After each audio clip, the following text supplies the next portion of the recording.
आज का हमारा टॉपिक बहुत क्लियर है, आकलन जिसे हम बोलते हैं असेसमेंट, असेसमेंट। दूसरा है मापन जिसे हम बोलते हैं मेजरमेंट, मेजरमेंट। और तीसरा है मूल्यांकन जिसे हम बोलते हैं इवैल्यूएशन। क्या बोलते हैं? इवैल्यूएशन। तो याद रखना कि इवैल्यूएशन क्या है? मम्मी। इवैल्यूएशन क्या है यानी मूल्यांकन क्या है? बेसिकली याद रखना मम्मी। मूल्यांकन क्या है? मम्मी। मम्मी है। अब बेटा मम्मी अपने हर बच्चे को प्यार करती है। मम्मी को अपने हर बच्चे से प्यार है, चाहे वो बच्चे में कोई भी विशेषता हो या कोई भी विशेषता ना हो। तो मूल्यांकन नाम की मम्मी के दो बच्चे हैं। एक बच्चे का नाम है मापन। क्या? मापन, मेजरमेंट। ये हमेशा दूसरों की क्या करता है? ये दर्जी है। ये क्या है बेटा? दर्जी है। ये दूसरों की कितने रुपए आए, कितने पैसे आए, इन्हीं को चेक करता रहता है। कितने नंबर आए ये चेक करता रहता है। लंबाई, चौड़ाई। तो मापन का मतलब यही होता है ना, तो दर्जी साहब यही चेक करते रहते हैं कि लंबाई कितनी है। कोई महिला आई कि भैया जी मेरे को ब्लाउज सिलवाना है, तो आइए मैडम, बाजू कितनी, कमर कितनी, गला कितना, आगे कितना, पीछे कितना, दुनिया भर की ये मापता रहता है। तो ये दर्जी साहब, मापन साहब, मेजरमेंट भैया नंबरों में खेलते हैं। किसमें खेलते हैं? नंबरों का खेल है ये। किसमें? अंकीय खेल खेलते हैं। इनकी सारी बातें अंकों पर रहती है। किस पर रहती है? इनकी सारी बातें किस पर रहती हैं? अंकों पर रहती है। सदैव इनकी बातें अंकों पर रहती हैं। इनको मम्मी कहती है बेटा खाना खाया, 2 चपाती खाई मम्मी। तो मापन का मतलब हमेशा अंकों पर बात करेगा, इसका रिजल्ट अंकों पर होगा। दूसरा बेटा है इसी मम्मी का जिसका नाम है असेसमेंट यानी आकलन। याद रखना, ऐसा समझाऊंगी कि जीवन में कभी डाउट या कोई कंफ्यूजन होगा ही नहीं इस टॉपिक से। इस टॉपिक से जीवन में कभी भी कोई कंफ्यूजन होगा ही नहीं जो आपको होता है। तो इवेल्युएशन नाम की मम्मी है, मूल्यांकन नाम की मम्मी है। मम्मी के दो बच्चे हैं। एक बच्चे का नाम है मापन, मेजरमेंट। इसकी नियत जो है वो दर्जी वाली है। हर चीज पे नंबर की बात करता है, अंकीय गणना करता है, अंकीय निष्कर्ष निकालता है। दूसरा बच्चा है आकलन, असेसमेंट। ये कभी अंक पर बात नहीं करता, ये बात करता है क्वालिटी की। ये किसकी बात करता है? क्वालिटी की बात करता है, यानी गुणात्मकता की बात करता है। गुणात्मकता। इससे मम्मी पूछती है बेटा तूने खाना खाया? बोले हाँ मम्मी मैंने बहुत ही स्वादिष्ट खाना खाया। बहुत ही स्वादिष्ट खाना खाया। ये मम्मी, अरे आज तो खाने की क्वालिटी बड़ी ही बुरी थी। तो ये इस मुद्दे पर बात करता है, ये बात करता है क्वालिटी पर। ये नहीं कहता मम्मी 2 रोटी खाई, बुरी थी चाहे अच्छी थी पर 2 ही खाई। ये सिंपली बोलता है कि मम्मी हाँ अच्छा खाना खाया या बुरा खाना खाया। तो ये हमेशा क्वालिटी की बात करेगा कि क्वालिटी बुरी हो रही है या बिगड़ रही है या अच्छी। अब इस सबको उठा के लेके आते हैं अपनी एजुकेशन के फील्ड में। तो मूल्यांकन जो है वो इन दोनों से बड़ी चीज है, इसलिए मम्मी बोल रहे हैं। अब असेसमेंट जब भी कोई टीचर करता है तो वो ये देखता है कि बच्चे की प्रगति अच्छी हो रही है या बच्चे की प्रगति नहीं हो रही है। तो बच्चे की प्रगति की क्वालिटी क्या है, बच्चा जो सीख रहा है उसकी सीखने की क्वालिटी क्या है, बच्चे की तर्क करने की क्वालिटी कितनी बड़ी है, बच्चे की समझ की क्वालिटी कितनी बड़ी है, ये सब वो आकलन के अंदर देखता है। लेकिन मापन क्या है कि टीचर ने टेस्ट लिया और टेस्ट के जो नंबर आए, 10 में से 7 नंबर आए, तो ये जो नंबर है ये मापन है। ठीक साहब, लेकिन ये दोनों है किसके अंदर आते हैं? ये दोनों आते हैं इवैल्यूएशन के अंदर है। अब मुझे बताइए इतनी बात आपको समझ में आई या नहीं आई? खमागड़ी, ठीक साहब बताएं। हाँ हाँ हाँ बिल्कुल। तो अब मुझे बताएं कि ये आपको समझ में आई, दोनों को ये वाली बात समझ में आई? ठीक है। मम्मी में तो दोनों के गुण है, मम्मी से ही तो इन दोनों में गुण गए, तो मम्मी में तो दोनों गुण है, लेकिन ये आधा आधा गुण ही ले पाए मम्मी से। समझ में आई? इतना क्लियर, बहुत शानदार, मतलब दिल खुश कर देते तुम। आगे बढ़ते हैं।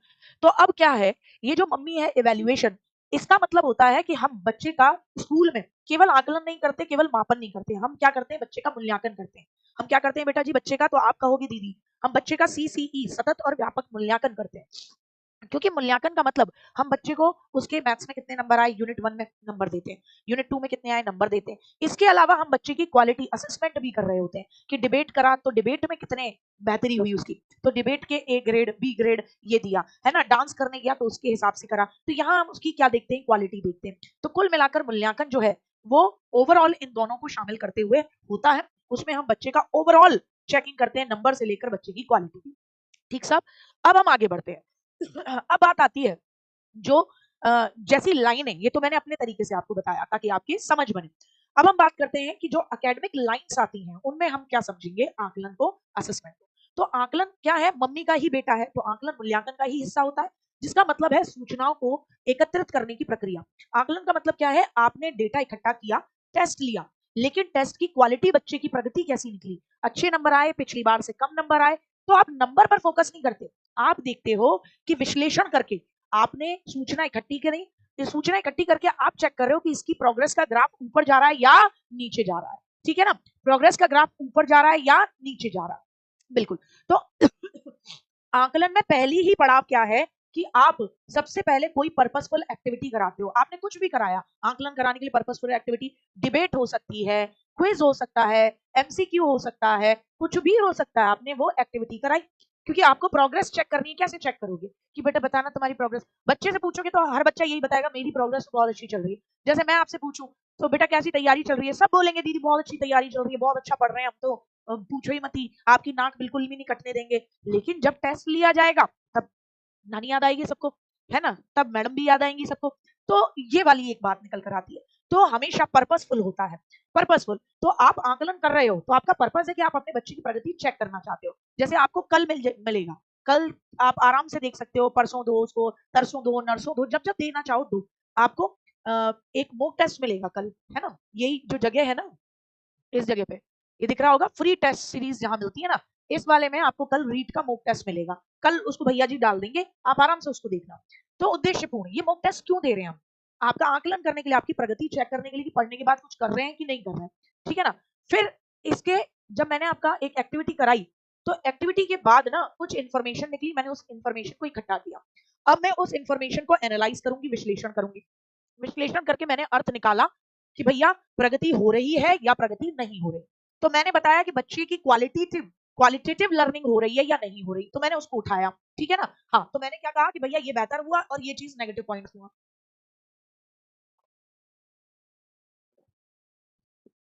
पॉजिटिव पॉइंट थे और ये थे नेगेटिव पॉइंट।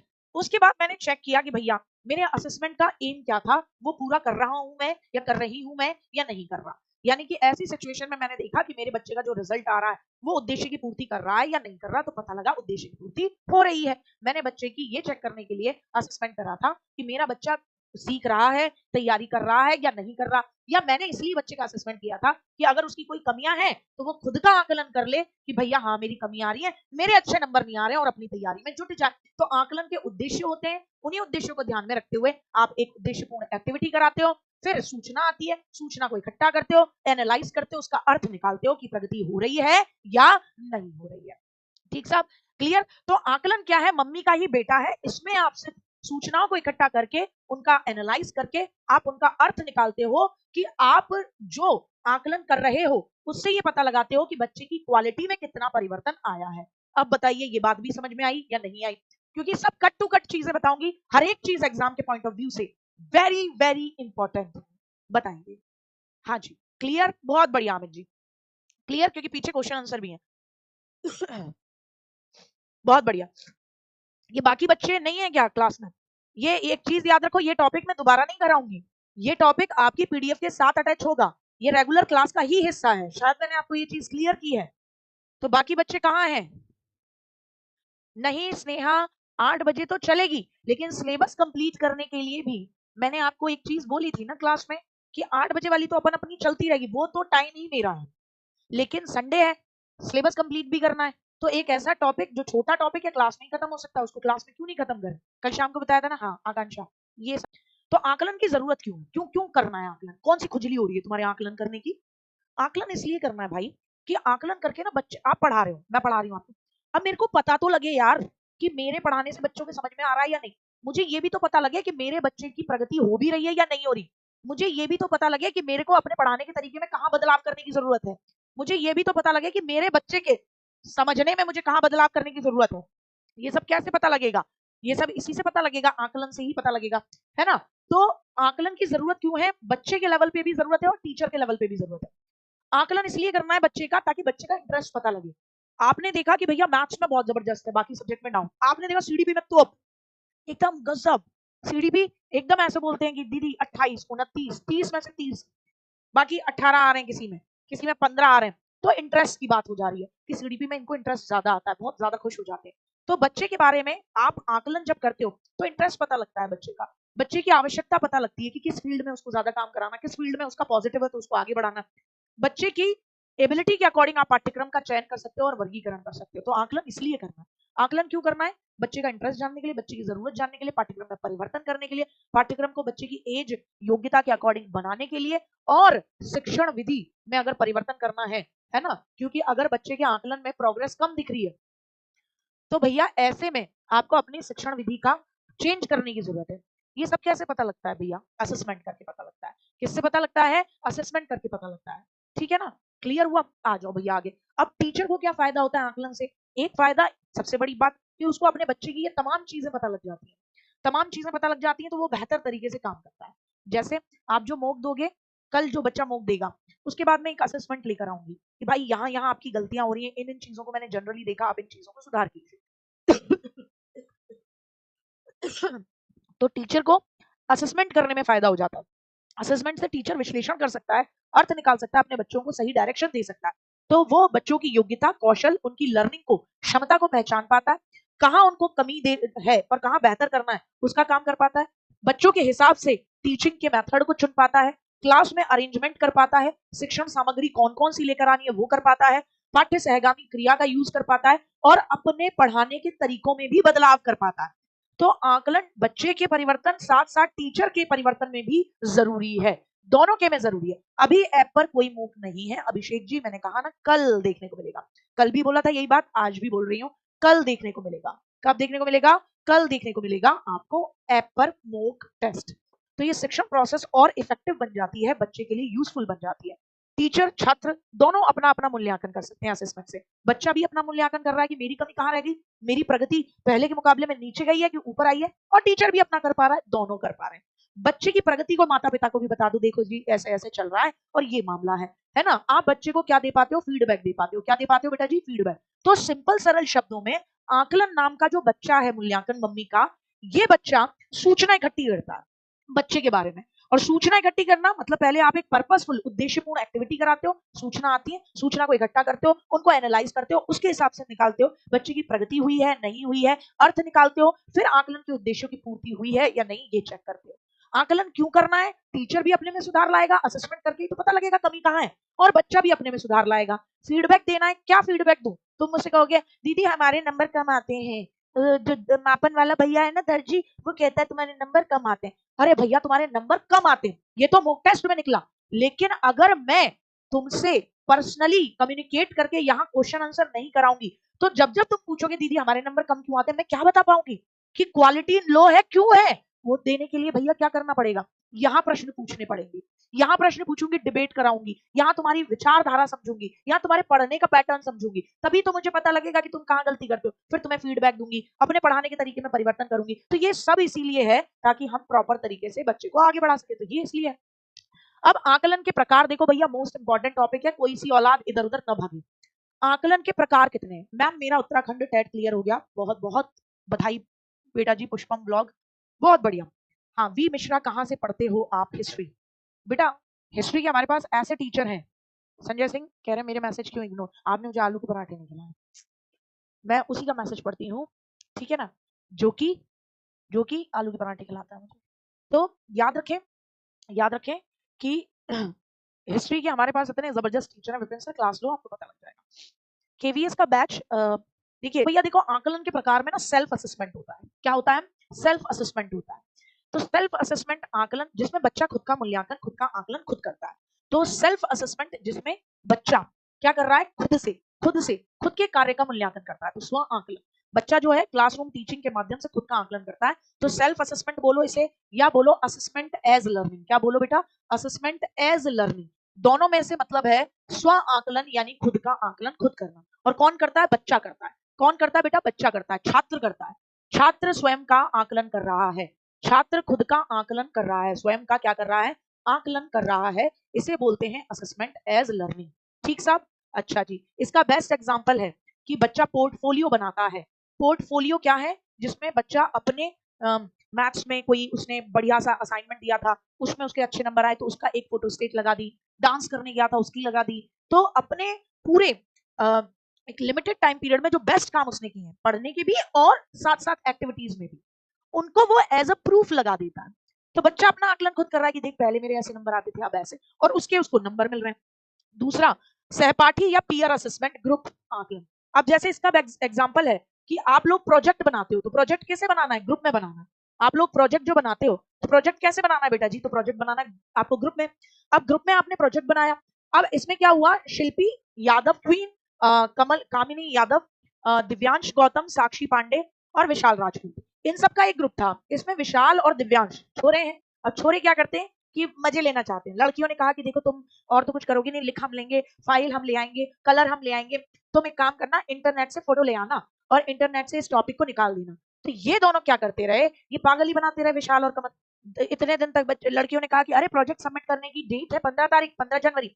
ये बोल रहे हैं हाँ हाँ 15 तारीख है, अभी अभी टाइम है, आज तो 5 हुई है, क्यों परेशान कर रही है। ठीक सा 6 तारीख को फिर बोली लड़कियां हमारा ग्रुप रह जाएगा, बाकी सबको दे देंगे, कॉल मत करियो, क्रिकेट खेल रहे हैं। 7 होगी, 8 होगी, 9 होगी, 10 होगी, लड़कियां समझ गई ये न करने वाले। फिर लड़कियों ने आपस में ही अपना काम बांटा। अब लेकिन ग्रुप बने हैं, ग्रुप में ये दोनों महानुभाव भी हैं, इनके नाम भी हैं।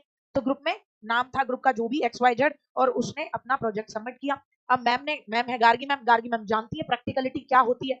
तो मैम ने ये नहीं कहा कि फाइल देख के नंबर दे दूं, मैम ने कहा आओ सारे के सारा ग्रुप और मुझे बताओ तुम्हारी जर्नी क्या थी, ये प्रोजेक्ट जो बनाया कैसे बनाया, किसका क्या कंट्रीब्यूशन था, कैसे फाइंड आउट किया, क्या सीखा।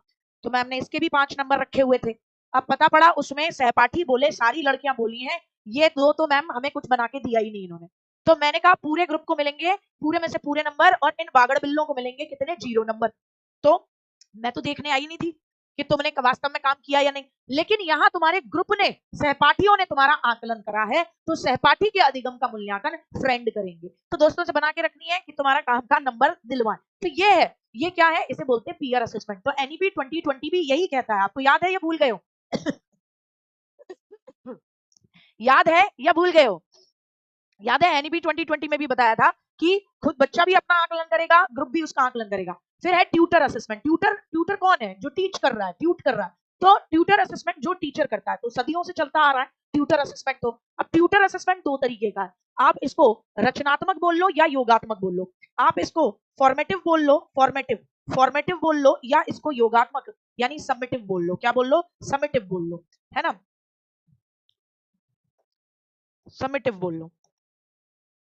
तो आप इसको फॉर्मेटिव कह लो या आप इसको समेटिव कह लो। पहले समझो, आकलन 3 तरीके का, एक असेसमेंट एज लर्निंग जिसमें बच्चा अपना खुद का आकलन कर रहा है, एक उसके दोस्त कर रहे हैं, एक ट्यूटर जिसमें टीचर कर रहा है। अब 2 और होते हैं, फॉर्मेटिव असेसमेंट और समेटिव असेसमेंट। फॉर्मेटिव असेसमेंट जिसे आप बोलते हो भैया रचनात्मक निर्माणात्मक आकलन, रचनात्मक या निर्माणात्मक आकलन। ये आकलन कैसा होता है भैया, ध्यान से सुनना। तो पहले तो एक बार यहाँ तक आने से पहले, जैसे आप असेसमेंट एज लर्निंग बोलते हो, अधिगम के रूप में आकलन या अधिगम की तरह आकलन बोलते हो, जहां बच्चा छात्र स्वयं का मूल्यांकन करता है, उसे देख लो, स्वयं का मूल्यांकन। इसमें बच्चा क्या करता है, बच्चा खुद का मूल्यांकन करता है।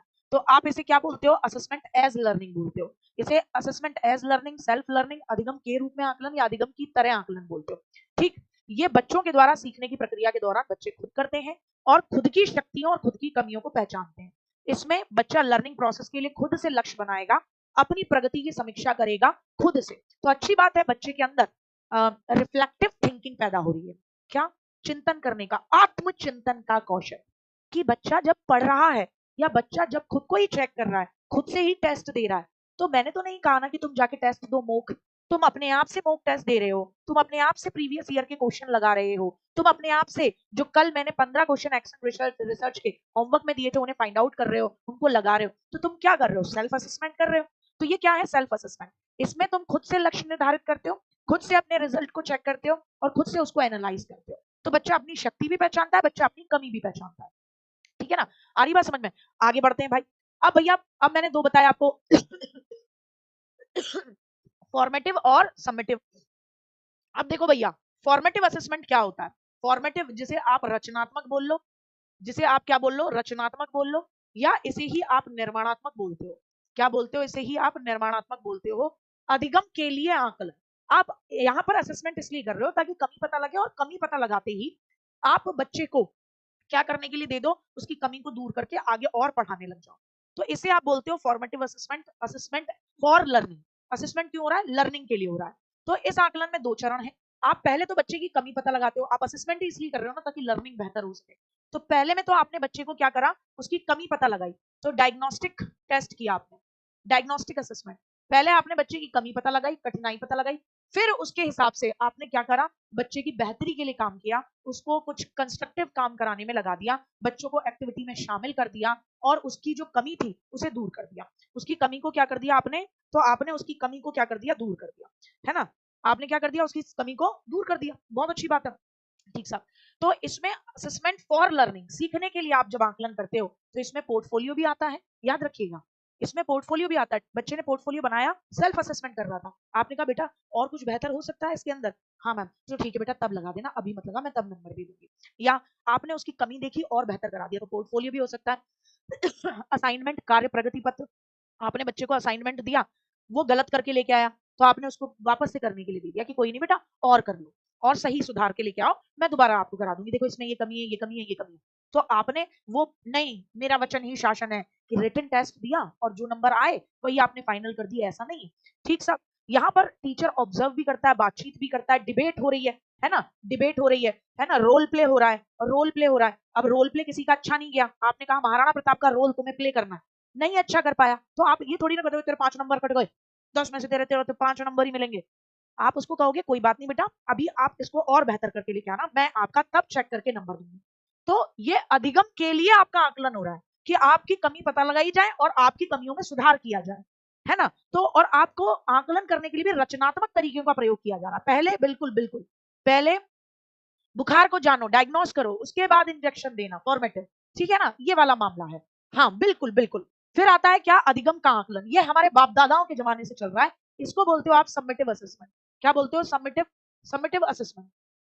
अब ये सबमिटिव असेसमेंट जो होता है ना, ये सबमिटिव असेसमेंट क्या है, अधिगम कितना कर लिया, आ बेटा तेरा आकलन करो। अब ये असेसमेंट ऑफ लर्निंग है, तो आप यूनिट के बाद टेस्ट ले रहे हो, आप साल के 2 बार बीच में ले रहे हो, तो ऐसी सिचुएशन में आपको कोई लेना देना नहीं है कि तेरी कमी आ गई है, ला बेटा इसको मैं तेरे को फीडबैक देती हूँ, फिर सुधर जाएगा तो बेहतर हो जाएगा। तो ये वाला बेटा 2 मिनट के लिए रुकना, किसी का बार बार कॉल आ रहा है, एक बार मैं देखती हूँ, आप जितने इसको पढ़ो भाग मत जाना।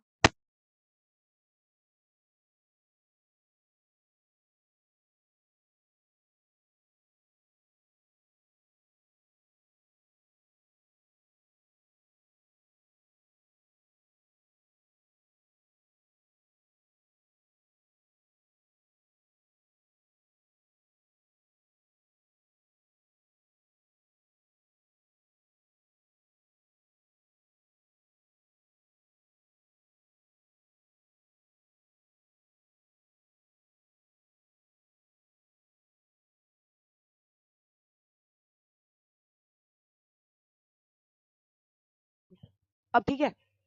सॉरी सॉरी, मैं भूल ही गई, मैं माइक ऑफ करके गई थी, सॉरी सॉरी सॉरी। अरे मुझे पता नहीं था ना यार, माइक ऑफ करके गई थी मैं, वो ठीक है, अब मैंने कर दी ना, आ जाओ। तो कुल मिलाकर असेसमेंट ऑफ लर्निंग में मतलब टीचर इस वाले मोड में आता है कि भैया मुझे नहीं मतलब है तेरे में क्या कमी है, कि मैं पहले तेरी कमी जांचूं, फिर तेरा फॉर्मेटिव असेसमेंट कराऊं, तेरी कमियों को जांच करके दूर कराऊं उनको, तेरे फीडबैक दे दे के सही तरीके से तेरा सीखने की लर्निंग को प्रोसेस को आगे बढ़ाऊं। मैंने तेरे को पढ़ा दिया, अब तो तेरा पेपर होगा, अब ग्रेड के बाद तेरा परिणाम निकलेगा और परिणाम मैं छाप दूंगा, तेरी उपलब्धि की सूचना दूंगा, स्कूल के बोर्ड पे लगाऊंगा, कौन कौन फेल, कौन कौन पास, कौन कौन टॉपर, और तो और तेरा रिपोर्ट कार्ड बना के तेरे घर भिजवाऊंगा, तेरी उपलब्धि की सूचना कि तू फेल हुआ है, तेरे घर वाले जूते मारेंगे तेरे, या तू पास हुआ है तो तेरे घर वाले मिठाई बांटेंगे। तो असेसमेंट ऑफ लर्निंग ये मामला है। कमी गलती गई भाड़ में, तूने जो करा आजा बेटा उसको क्या कर ले, उसको काट ले, तो तेरी उपलब्धि की सूचना, तेरे परिणाम को प्रदर्शित करना, और परिणाम की सूचना मम्मी पापा अभिभावक बच्चों को सबको सूचित और इस तरीके से रिपोर्ट कार्ड लगा के, एकदम बढ़िया मामला। तो असेसमेंट ऑफ लर्निंग और फॉर लर्निंग में तुम्हारी नजर में कौन सा ज्यादा बढ़िया है, बताओ अब। ऑफ लर्निंग बढ़िया लगा तुम्हें, जिसमें बच्चे की कुटाई छुटाई हो सकती है, बढ़िया पढ़ने में है तो रिजल्ट बटेगा, माँ बाप एकदम वो देंगे, पार्टी देंगे कि साहब आइए आइए बहुत जबरदस्त करा है आज मेरे बच्चे ने, एकदम दुनिया रंग बिरंगी कर दी है मेरी, बहुत मेरे सपनों का लाल पैदा हो गया है या लाली पैदा हो गई। फॉर लर्निंग अच्छा है क्योंकि उसमें बच्चे की कमी पता लगा के आप फीडबैक देके उन्हें दूर करते हो। लेकिन ऑफ लर्निंग बहुत गंदा मामला है, बच्चे की कुटाई छुटाई हो सकती है, उपलब्धि की सूचना आप पूरे सब जगह बांट दे रहे हो, है ना, और सबसे बड़ी बात आप परिणामों को प्रदर्शित कर रहे हो, तो गलती का सुधार का स्कोप नहीं है। ठीक साहब, तो आकलन के प्रकार हो गए। आकलन में किसी को कोई दिक्कत रही हो तो वो मुझे बता दे, आकलन टॉपिक खत्म, मापन की तरफ बढ़ रहे हैं, बताएंगे। आकलन में किसी को कोई दिक्कत रह गई हो तो वो मुझे बता दे, हाँ जी कि दीदी मेरे आकलन में समझ में नहीं आया, आ जाओ भैया। अब 2-4 क्वेश्चन कर लेते हैं फिर मापन और फिर मूल्यांकन, आ जाओ भैया।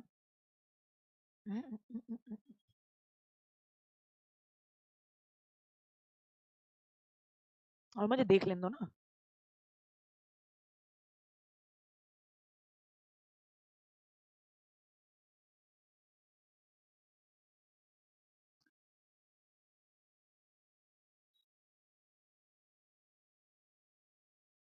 आकलन से संबंधित ये क्वेश्चन बताओ आप जब तक, क्योंकि फिर तो मूल्यांकन में ही आएगा सब।